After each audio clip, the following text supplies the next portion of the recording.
What's the hardest, would you rather, question you've ever been asked? Verizon's call center hiring process included a questionnaire. Unlike most questionnaires where there is an obvious answer, Verizon had a list of would you rather questions with no discernible upside. Would you rather work longer hours or deal with unruly customers, sort of choices. Anyway, I passed every part of their hiring process except that, which they stated made me immediately ineligible for hire. Because of the questionnaire, I feel like I dodged a bullet, though. Edit. Since this blew up, I'm going to add my theory on why they did it like this. I suspect ITIS a variable answer set depending on what they needed. Management would send HR what they were looking for, and HR would key in the desired responses. Short-staffed? Answer A. Someone who doesn't mind overtime. Getting beat up on call reviews? B. And plan on cutting weak reps once staffing won't be dear afterwards. I think this is a pretty popular one, but it's, would you rather find a person or 1,000 cockroaches in your attic? Would you rather have denim skin, or live in a bag of milk? This was asked at a party in college and I still think about it 10 years later. And #X200B. Edit to address some very fair questions. You can't leave. It's a bubble boy scenario, not a house. You're the only one living in the bag of milk, no one can enter. The milk is cleaned, changed out when IT needs to be. There is no loophole where you drink the milk and you no longer live in a bag of milk, sorry. Would you rather have legs as long as your fingers, or fingers as long as your legs? Had someone at a rave ask, would you rather give the first 90% of a low job, or the last 10%? There are a disturbing amount of questions in here that involve ucking your parents. Would you rather oop a pineapple or pee a grape? Fluent in all languages or master of every instrument? I came here looking for fun fantasies and just found so much pain. Would you rather be blind or deaf? It seems like an easy choice to say, deaf, since it would seem to be much less difficult to navigate the world being deaf than blind. But I once had a blind friend, who was not born blind and had only become so around age 17, who told me she'd still rather be blind than deaf because being deaf sounded very lonely. I still think about that conversation sometimes. A nipple-sized ick or ick-sized nipples. The one we always had was would you rather have 1,000 cuts all over your body and jump in a bath on lemon juice or have a toothpick under your big toenail and kick a wallet, choose the lemons edit, toe. Would you rather be able to have X and nevergasm, or be able to have RGASMS but never have X? In the past asking this men and women both seem to have different answers on this one. Bang your mom in your girlfriend's body, or your girlfriend in your mom's body. Like I think everyone's lives depend on it. Would you rather be completely immortal or die right now? Immortality seems cool at first glance, but knowing you will eventually experience the heat death of the universe for trillions of years is terrifying. Would you rather have teeth for pubes or pubes for teeth? Would you rather have pot roast or Philly cheeses for dinner? Currently sitting on this one. I can't decide, fourth life of me. Would you rather spend thousands of dollars and put your old dog through major surgery to maybe keep her alive a little longer, or accept that thesis going to kill her and that 14 years was a good long life? Our vet yesterday, gotta tell ya, no other WIR question has made me literally sob. Would you rather have the ability to effortlessly run at 100 miles per hour, or fly at 10 miles per hour? Would you rather have gills for lungs or scales over your entire body? What made you realize you're old? Doing nothing became my favorite thing to do on the weekend. Spent my 30th birthday itching to go home and tack me new cordless vacuum cleaner for a spin. At 44 I don't feel old, but when I'm going to do something nowadays I think about it if I could get hurt. I was reading Rolling Stone at the doctor's office and realized I hardly knew any of the bands on the Billboard #1 singles list. 90s music to my kids is like what 60s music was to me. Both parents have died and their siblings are also gone. Whenever I have to enter my birth date in a drop-down menu. I recently saw a Reddit post about things that were popular 25 years ago, and I thought about the 80s until I saw a comment that pointed out that we are talking about 1998.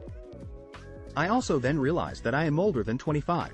I also recently used the phrase, 20 years ago, when I was talking to a friend. That hit different. Music that I listened to as a kid being played on the oldies radio station. When celebrities would come on late-night shows and they looked so much older, then I would think, I guess I do too. My check knee light turned on. When my mom moved into my mirror. When kids referred to the 90s at the late 1900s. The first time the barber asked if I wanted my eyebrows trimmed. When I gave dating sites a try and found that the people my age were old looking. What's the worst thing a doctor has ever said to you?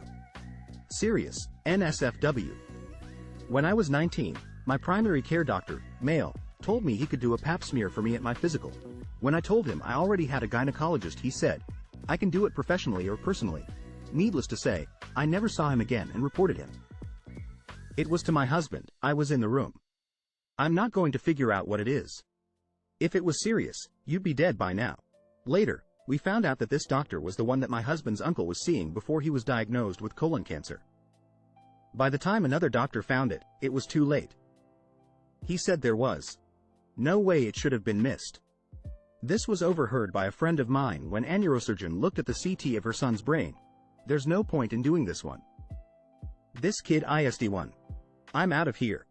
The good news is another neurosurgeon did the surgery and the kid, now about 40, is perfectly fine today. Another story I heard while working in a hospital, but cannot verify. A guy was gravely injured due being shot in the face. There was no chance of recovery and he was expected to die within a very short period of time. An intern walks in the room and says, "Is this the guy we are going to harvest the kidneys from?" The doomed patient was reported to have reacted by briefly bolting up into a sitting position. I hope it is not true, but they did get the kidneys. My doctor immediately said my symptoms were from ANSTD. Then doubled down saying I was lying about my sexual activity. Like, dude, I'm a grown SS adult. If I thought he had an STD, I would have said so. I told him I thought I had a kidney infection. He said it didn't make sense. Did all the blood work, all negative for STDs. What was it? A AMN kidney infection. Although he asked me before I left how I knew it was a kidney infection, I told him I had been watching House MD and the symptoms matched. That I had bipolar disorder. I was medicated for it, it didn't work, so he kept increasing the dose. Eventually, I was taking 800 milligrams of Seroquel a day. I was so doped up I couldn't read. Dropped out of college. I couldn't sleep without it anymore, and when I tried I stood up for almost a week. Had to move back with my father, because I wasn't able to care for myself anymore. Tried to kill myself a couple times. Ended up under observation. Doctor considered shock therapy. After almost 10 years lost, I had switched doctors, found a good therapist, and started the process to remove the meds. Turns out I'm not bipolar, I'm autistic. I don't have mania, I have sensorial overload and hyperfocus. I act weird when put in chaotic situations because they overwhelm me. After 2 years of therapy, neurologist and psychiatrist appointments, and hundreds of pages of diaries and reports written, I finally got a proper diagnosis and I'm free from that. I'm not getting those 10 years back though. My mom died during that time, and I'm not getting her back either. I'm in college again, but the opportunities I lost are gone forever. And the doctor? He's still out there, getting paid by the ucking drug company to push their product. Uck him. Well, looks like you're probably going to go blind. While I have visions of myself walking about tapping a white cane in front of me, Hebblively adds, but don't worry about it. Corneal transplants are 99% effective, you'll be fine. I did have transplants later when eyesight got bad enough to warrant it. They worked a miracle, but man, led with the "you'll be fine" next time. A doctor told my parents I'd gotten used to all the attention after having an emergency appendectomy and was only pretending to still be in excruciating pain. I was 7-ish. What actually happened was they'd left acid just around and it was literally burning tissue and creeping over to my liver. I spent a month in the hospital. A different doctor, who used to be a family friend, once told my sister, 6 years old, that Tourette's syndrome wasn't real and she needed to stop faking it. I can't tell you how damaging that was, and what it took to help her feel secure with her tics again. Couple years ago went to the doctor for headaches and stress. I run my own business, he sent off for some tests and an MRI cause of the headaches. I never have had headaches before. Told me to take a vacation and relax, that I was probably just overworking myself and stressed from me business. So took the whole family, wife, kids, dog, on a nice getaway to the Smoky Mountains and rented USA nice private cabin and had 5 whole days to relax and take in the beauty of the Smokies. Got to our cabin around 4 p.m.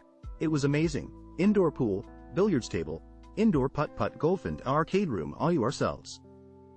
I know it sounds extravagant and expensive, but we actually paid like $1,000 for the whole week. It thought it was a great deal for everything that was included.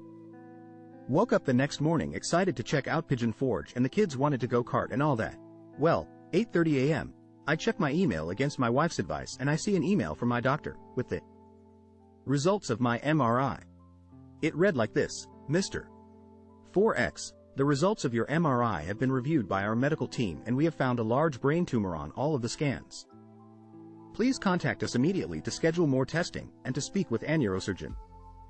Quote, try relaxing on vacation after reading that. TLDR, went on vacation, found out I had a brain tumor.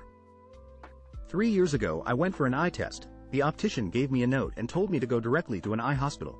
I gave the note to reception at the eye hospital. The lady said, oh, right, come this way. I was taken right through the waiting room and put in ACT scanner within 20 minutes of arrival. Shortly after, a doctor came and said that there is something in the middle of your brain, and that an ambulance is going to take me to a neurosurgery specialist hospital. A few hours later I was having a drain put into my skull to get rid of built-up spinal fluid pooling behind my eyes. An MRI scan revealed a golf ball-sized cyst in the middle of my head that was causing problems. That was a pretty bad day. That I have genital warts, proceeded to freeze them off, and sent me on my way. I went to my family doctor and she told me I did not have genital warts, and was very confused by the other doctor's diagnosis and treatment. Found out later on that the original doctor who gave me TX and diagnosed me with GW had come to Canada because he lost his license while practicing in the USA, then shortly after, his clinic was no longer open in my area. You're too young to be stressed. My doctor in high school told me that I was living in an emotionally abusive situation after being homeless. Stop being such a baby. My dentist in high school when I was uncomfortable.